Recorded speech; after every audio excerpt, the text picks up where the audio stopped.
semua, kembali lagi di video saya yang kedua ini.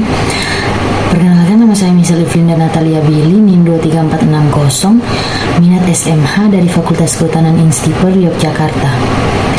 Di video saya yang kedua kali ini, saya akan menjelaskan apa sih itu remote sensing dan apa sih kegunaannya di bidang kehutanan. Remote sensing itu sendiri merupakan teknologi yang digunakan untuk mendapatkan informasi tentang suatu objek atau fenomena di permukaan bumi tanpa harus melakukan kontak langsung dengan objek tersebut.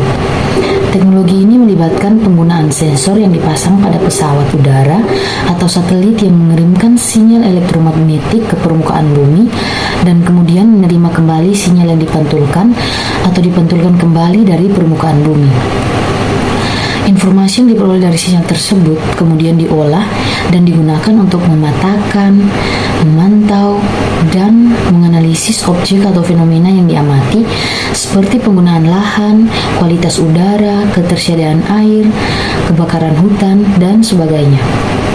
Teknologi ini memiliki banyak aplikasi dalam berbagai bidang, termasuk ilmu lingkungan, geografi, pertanian, dan penginderaan jauh.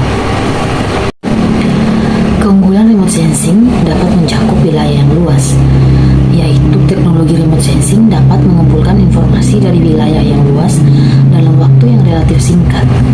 Hal ini memungkinkan pengelola hutan untuk mengumpulkan informasi tentang kondisi hutan secara keseluruhan, termasuk tentang kerapatan hutan, jenis pohon, dan luasan hutan yang rusak.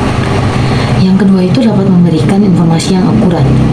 Teknologi remote sensing dapat memberikan informasi yang akurat dan terkini tentang kondisi hutan.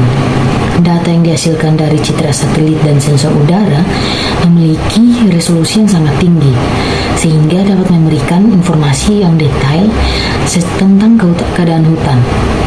Yang ketiga itu dapat menghemat waktu dan biaya. Teknologi remote sensing dapat menghemat waktu dan biaya dalam pengumpulan data. Dalam survei hutan konvensional, diperlukan waktu dan biaya yang besar untuk mengumpulkan data dari wilayah yang luas. Dengan remote sensing, data dapat dikumpulkan dalam waktu yang lebih singkat dan dengan biaya yang lebih rendah. Yang keempat itu dapat memantau perubahan hutan secara berkala.